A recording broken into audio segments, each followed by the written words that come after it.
Hello everyone, how are you. आज हम आप सभी लोगों के बीच में विशिष्ट बालक विषय पे अपना व्याख्यान लेकर के आए हुए हैं। यहां जो विशिष्ट बालक होते हैं, समाज में दो प्रकार के पाए जाते हैं। एक वह बालक जो सामान्य होते हैं, जैसे हम हैं, आप हैं, अन्य सामान्य लोग पाए जाते हैं, जो अपने सामान्य दैनिक कार्य एक सामान्य तरीके से करते हैं, समाज में पढ़ना लिखना सारे क्रियाकलाप करते हैं। लेकिन दो प्रकार और हैं सामान्य बच्चों से जो उन्हें भिन्न कर देता है। एक उच्च बुद्धि क्षमता वाले बालक और एक ऐसे बालक जिनमें बहुत सारी अन्य विशेषताएं पाई जाती है। वर्तमान समय में विशिष्ट बालक को दिव्यांग बालक के रूप में भी परिभाषित किया जाता है, कहा जाता है। एक उन्हें सम्मानजनक संबोधन दिया गया है, दिव्यांग बालक। तो जैसे कि यहाँ पे है कि विशिष्ट बालक वह है जो शारीरिक, मानसिक, संवेगात्मक एवं सामाजिक गुणों में अन्य से किसी न किसी प्रकार से भिन्न होता है। अर्थात वह व्यक्ति, वह बालक हम आपसे सामाजिक, शारीरिक, मनोसंवेगात्मक विभिन्न प्रकार के गुणों में वह अलग होता है। ऐसे बच्चे जो होते हैं उन्हें विशिष्ट बालक की श्रेणी में रखा जाता है। वैसे इसका तमाम तरह के मनोवैज्ञानिकों ने अलग अलग तरह से वर्गीकरण किया है, लेकिन सभी के जो शिक्षा से जुड़े, क्षेत्र में जुड़े हुए उल्लेखनीय कार्य करने वाले शिक्षाविद हैं, उनके सभी के वर्गीकरण के आधार पर अगर कहा जाए तो कुछ प्रकार का निर्धारण हम स्वयं कर सकते हैं उन बालकों का। अर्थात बौद्धिक रूप से भिन्न बालक, ऐसे बालक जिनकी बुद्धि क्षमता अलग होती है। एक सामान्य बालक की आईक्यू लेवल, बौद्धिक क्षमता, बुद्धि लब्धि जो होती है वो 90 से 110, 120 के आसपास होती है। ऐसे लोग सामान्य बालक या सामान्य व्यक्ति के श्रेणी में रहते हैं। लेकिन अगर किसी बालक की बौद्धिक क्षमता, आईक्यू लेवल अगर 110, 120 से ऊपर हो जाता है तो क्या होता है, उच्च बुद्धि क्षमता वाला बालक हो जाता है, जो सामान्य बालक से अलग हो जाता है। तो वह भी विशिष्ट बालक की श्रेणी में आ जाता है। और ऐसे बच्चे जो 90 से नीचे बुद्धि लब्धि जिनकी होती है, वह भी विशिष्ट बालक की श्रेणी में आते हैं और उनको कम बुद्धि वाले बालक के दर्जे में रखा जाता है, के प्रकार में रखा जाता है। उनकी तमाम श्रेणियां हैं, जो एक अलग चार्ट है, उस पर फिर कभी हम चर्चा करेंगे। दूसरा है शारीरिक रूप से भिन्न बालक।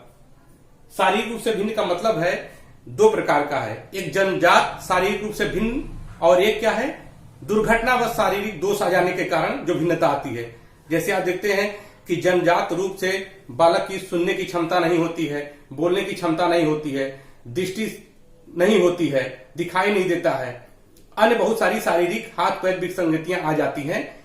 और कुछ ऐसे बालक होते हैं जो स्वस्थ बालक के रूप में जन्म लेते हैं, हमारे आपके बीच में रहते हैं। दुर्घटनावश क्या होता है, उनके शरीर के कोई भी जो कर्मेंद्रियां होती हैं, ज्ञानेंद्रियां होती हैं, वो दुर्घटनावश क्षतिग्रस्त हो जाती हैं और वो क्या होता है, वो दिव्यांग या विकलांग बालक की श्रेणी में आ जाते हैं और वो औरों से भिन्न हो जाते हैं। तो ये दो प्रकार पाया जाता है।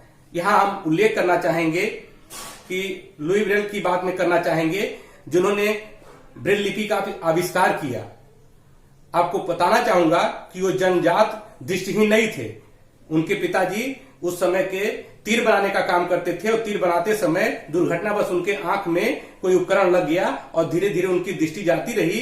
लेकिन अपनी जाती हुई दृष्टि से प्रेरणा पाकर के उन्होंने ब्रेल लिपि का आविष्कार किया। खैर, आगे बढ़ते हैं। मनोसामाजिक रूप से भिन्न, मनोसामाजिक रूप से भिन्न बालों का मतलब ऐसा है कि जो सामाजिक रूप से सहसंबंध आसानी से नहीं बना पाते हैं, विशिष्टता रखते हैं। कुछ बच्चे जल्दी लोगों से मिक्स हो जाते हैं। बहुत सारे लोग होते हैं ना कि कटे कटे रहते हैं, दूरी बना के रहते हैं। कई वर्गीकरण इसमें भी अन्य है। मौखिक संचार से भिन्नता का मतलब है कम्युनिकेशन से। कुछ लोग क्या होता है, वाक्पटुता अधिक पाई जाती है, किसी में नहीं पाई जाती है। ये भी एक सामाजिक दक्षता के अंतर्गत आता है। इसका भी वर्गीकरण और भी ज्यादा है। सांस्कृतिक रूप से भिन्न, जैसा कि आप जानते हैं कि हमारे बीच में कई प्रकार के क्षेत्र पाए जाते हैं, भूभाग पाए जाते हैं। वहां के रहने वाले लोग अलग अलग तरीके के होते हैं। एक ही जगह पे रहने वाले अलग अलग कार्य करने वालों का सामाजिकरण अलग अलग तरीके से होता है। कुछों को सम्मानजनक दृष्टि से देखा जाता है, कुछ लोगों को सम्मानजनक दृष्टि से नहीं देखा जाता है। अपने कार्यों के आधार पे बहुत सारा है, वो भी वर्गीकरण, इसमें कई वर्गीकरण है जो सांस्कृतिक रूप से भिन्न बालक में आते हैं। वंचन के आधार पर भिन्न, यह बहुत महत्वपूर्ण है। वंचन के आधार पर जो भिन्न होते हैं वो लोग होते हैं, ऐसे लोग होते हैं जो पिछड़ जाते हैं, किसी ना किसी रूप से पिछड़ जाते हैं और वंचित रह जाते हैं, चाहे वो सामाजिक रूप से, चाहे वो आर्थिक रूप से, अन्य प्रकार रूपों से। कहीं ना कहीं वह सामान्य लोगों की श्रेणी में नहीं आते हैं, उनको वंचित कर दिया जाता है, उनको उपेक्षित कर दिया जाता है। तो इस प्रकार हम लोगों ने आज जाना विशिष्ट बालक का अर्थ क्या होता है और इसके प्रकार क्या होते हैं। विशिष्ट बालक को स्पेशल चाइल्ड, एक्सेप्शनल चाइल्ड भी बोलते हैं। विशिष्ट बालक, स्पेशल चाइल्ड, एक्सेप्शनल चाइल्ड के बारे में अभी आपने जाना और इनके प्रकार बौद्धिक रूप से भिन्न, शारीरिक रूप से भिन्न, मनोसामाजिक रूप से भिन्न, मौखिक संचार से भिन्न, सांस्कृतिक रूप से भिन्न और वंचन के आधार पर भिन्न, ये उनका प्रकार है। इन प्रकारों के आधार पर उनमें उनको स्पेशल चाइल्ड को इंगित किया जाता है। मैं इस तरह का वीडियो बनाता रहता हूं और आपके बीच में लेकर उपस्थित रहूंगा। जो लोग उच्चतर शिक्षा में हैं उनके लिए यह बहुत फायदेमंद है, बहुत ज्ञानवर्धक है। आप इस चैनल को सब्सक्राइब करिए इस प्रकार के और एजुकेशनल वीडियो को देखने के लिए।